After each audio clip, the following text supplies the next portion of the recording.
말을 잘못해가지고 망하는 경우는 너무나 많죠. 이런 말은 절대로 하지 마세요 해가지고 딱 3가지만 늘 강조합니다. 이것을 잘못하게 되면 입으로 망하게 됩니다. 입으로 망하지 않으려면요, 한 가지만 마음속에다 꽉 담아두세요.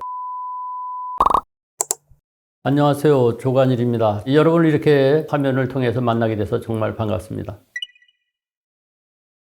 우리가 입으로 망하지 않으려면 말을 잘하는 것도 중요하지만 해서는 안 될 말은 절대 해서는 안 되는 것이 상당히 중요합니다. 그래서 제가 사람들에게 이런 말은 절대로 하지 마세요 해가지고 여러 가지를 얘기하면은 기억하기 어렵기 때문에 딱 3가지만 늘 강조합니다. 첫째는 자기의 비밀을 말하지 말라는 겁니다. 이 얘기를 하면은 사람들이 그런 얘기를 해요. 아니, 친구 간에 비밀을 터놓고 얘기해야지 그 비밀을 터놓지 않는 게 친구냐. 근데 여러분 잘 아시다시피 요즘에는요, 가족 관계에서도 그 비밀을 터놓고 얘기했다가 그 비밀을 다른 데 가서 발설함으로써 집안이 폭망한 경우도 있습니다. 그렇기 때문에 세상이 아주 험악해졌어요. 우리가 너만 알고 있어 하고 말하는 순간 이미 비밀이 해제됩니다. 비밀이 해제됨과 동시에 참으로 슬픈 얘기입니다만은 상대방에게 나의 약점을 잡히는 꼴이 됩니다. 우리가 말이죠, 달빛이 참 찬란한 해변가에서 파도 소리 딱 들으면서 말이죠, 밤바다를 보면서 친구에게 나 사실은 말이지 이런 남자친구 있었는데 그 남자친구 때문에 이런 일을 당했어 하고 얘기했을 경우에 그 비밀을 얘기하는 순간 약점이 잡힌다는 것입니다. 그리고 이 친구 관계라고 하는 것이 이게 끝까지 간다는 보장이 없지 않습니까? 그래서 절대로 자기의 약점을 말하지 마라. 이순신 장군님이 그런 말씀하셨죠. 내 죽음을 적에게 알리지 말라 그랬는데 주변에 있는 많은 사람들이 때로는 적이 될 수 있는 개연성이 많다는 겁니다. 세상이 이렇게 돼 있습니다. 야, 이제는 세상이 말이죠, 나의 속마음도 터놓고 말할 상대가 없다는 말인가, 이렇게 한탄하지 마세요. 그게 현실이에요. 두 번째는요, 타인의 비밀도 말하면 안 됩니다. 입으로 망하는 경우 중에 하나가 타인의 비밀을 말하는 경우입니다. 역설적이긴 합니다만은 그 사람의 비밀을 알게 됐잖아요. 이것은요, 죽을 때까지 가지고 가는 것이 인간에 대한 예의입니다. 그런데 그 얘기를 듣자마자 어느 순간에 그 비밀을 발설한다? 그 순간 꽉 그 상대방에게 역시 약점이 얽어매이는 결과가 나타납니다. 그래서 절대로 타인의 비밀도 말하지 말라는 것, 이것이 두 번째, 절대로 말해서는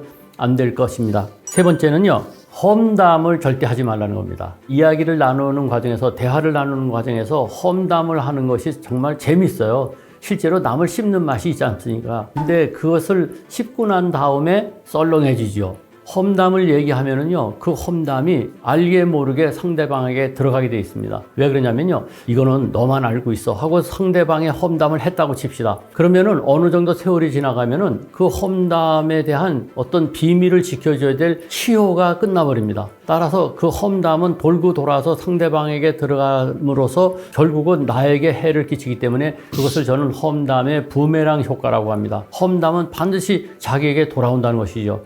그래서 절대로 상대방에게 나의 비밀을 말하지 말고, 상대방에게 얻어서 듣게 된 비밀도 남에게 절대 말하지 말고, 그리고 세 번째로 험담은 말하지 말라는 것. 이 3가지는 해서는 절대 안 되는 3가지고요. 동시에 이것을 잘못하게 되면 입으로 망하게 됩니다. 여러분, 더군다나 요즘은 TMI라는 말 많이 쓰죠. Too much information이죠. 너무 많은 정보를 얘기할 필요가 없다는 거예요. 다시 말해서 이 세상이 으시시하고 참 살벌하기 때문에 오히려 알고 있는 것을 너무 많이 말하지 말고 과묵할 필요가 있다는 겁니다. 그런 것을 조심하셔야지 이것저것 많이 말하다 보면 아무래도 실수할 개연성이 높아지죠.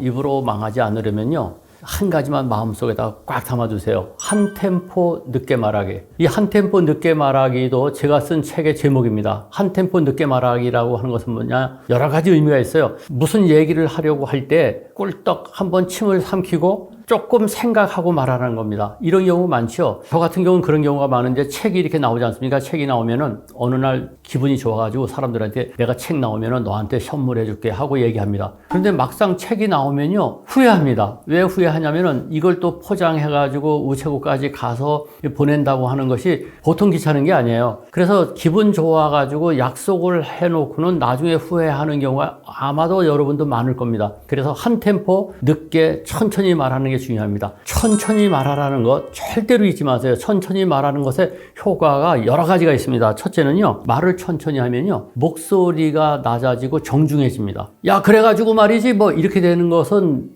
정중해지질 않죠. 그러나 목소리를 낮춰서, 그래가지고 말이야, 이렇게 되면은 목소리가 정중하고 낮아지죠. 천천히 말하면 그렇게 됩니다. 그 다음에 두 번째는요, 말을 천천히 하면 품격이 있어 보입니다. 소위 말해서 높은 자리에 있는 사람들이 말을 빨리 하는 경우는 거의 보지 못하지 않습니까? 말을 천천히 하죠. 그것을 사람들이 폼을 잡는다고 하는데, 폼을 잡는 게 아니라 말을 천천히 함으로써 폼을 잡는 것처럼 폼이 있어 보이는 것이죠. 세 번째는요, 말을 천천히 하면 설득력이 높아집니다. 세일즈맨이 물건을 팔 때 말을 빨리빨리 하면요, 사기치는 것 같죠. 왠지 조급해 보이지 않습니까? 그러나 말을 천천히 하면은 설득력이 있고 이해가 쉽게 되기 때문에 잘 넘어가죠. 네 번째는요, 말을 천천히 하면 감정이 조절됩니다. 말 빨리 하면요, 이 감정도 역시 빨리빨리 돌아가기 때문에 흥분하게 되죠. 그래서 말을 천천히 하면은 감정이 조절된다는 것. 다섯 번째는요, 말을 천천히 하면은 말 실수를 줄이죠. 그건 당연한 것 아니겠습니까? 말을 천천히 생각하면서 곱씹어가면서 할 수 있기 때문에 실수를 줄이게 되죠. 그리고 여섯 번째는 말을 천천히 하면 목소리가 좋게 느껴집니다. 말을 빨리 하면요, 목소리를 뭐 음미할 시간도 없어요.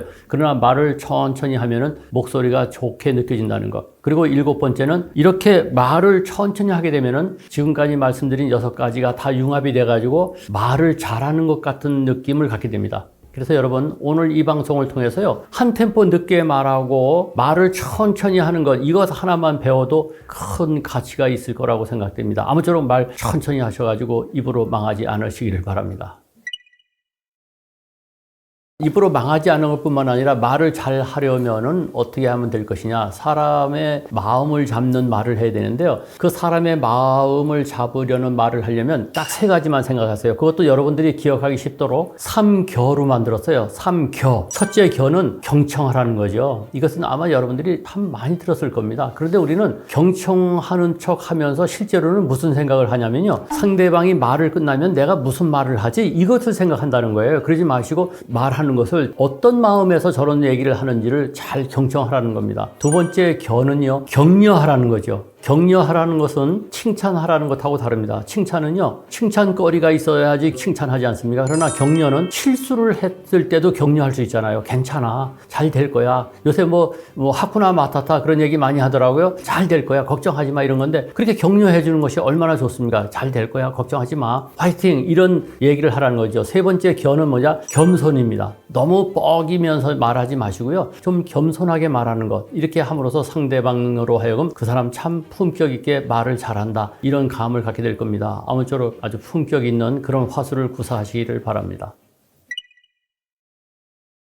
어떻게 이렇게 저렇게 하다 보니까 화술에 관한 책을 한 10권 정도 썼습니다. 그래서 사람들이 왜 화술에 관한 책을 그렇게 여러 권 쓰느냐, 이런 질문을 합니다. 무슨 화술 전문가라서가 아니라 이 연구하고 또 계속 책을 쓰다 보면은 나름대로 전문성을 쌓게 되죠. 그런데 제가 화술에 중점을 두는 이유가, 여러분 그거 아시죠? 우리가 품격이라고 할 때 그 한문을 보면은 입구자가 3개가 쌓여가지고 품자가 되어 있습니다. 품격, 품질 다 마찬가지죠. 다시 말해서 품격이라고 하는 것은 말을 어떻게 하느냐에 따라서 품격이 좌우된다는 것이죠. 사람의 격이 좌우된다는 겁니다. 그것뿐만 아니고 군자라고 할 때도 군자를 보면은 다스릴 윤자에다가 밑에 입구자가 써 있습니다. 다시 말해서 입을 제대로 다스리는 사람이 군자라는 겁니다. 이것은 오늘날 우리 사회가 정말 말이 아주 험악해지고 있지 않습니까? 뭐 정치인들은 뭐 우리가 다 아는 바와 마찬가지고요. 사회적 지도층이라고 하는 분들도 어떻게 하면 상대방의 마음을 아프게 할 것인지에 신경을 쓰면서 말하는 것 같은 그런 감을 느끼지 않습니까? 그래서 우리만이라도 화술에 대해서 좀 더 생각을 해보자. 이 술수라고 해서 무슨 요령을 피운다는 그런 것이 아니라 어떻게 하면 진정성 있는 정말 멋있는 말, 좋은 말을 할 수 있을 것인지, 거기에 대해서 늘 관심을 갖기 때문에 저는 화술에 관한 책을 계속 쓰고 있습니다. 품격 없이 말해서 망하는 경우는 너무나 많죠. 특히 정치적인 메시지를 보면은 말 잘못했다가 망쳐드는 사람이 한둘이 아니죠. 그것뿐만 아니고 우리가 실제로 대화를 함에 있어서도 말을 잘못해가지고 망쳐드는 경우는 정말 많습니다. 원래 입에서부터 화근이 시작된다고 하지 않습니까? 그래서 말을 정말 조심조심 해야 됩니다.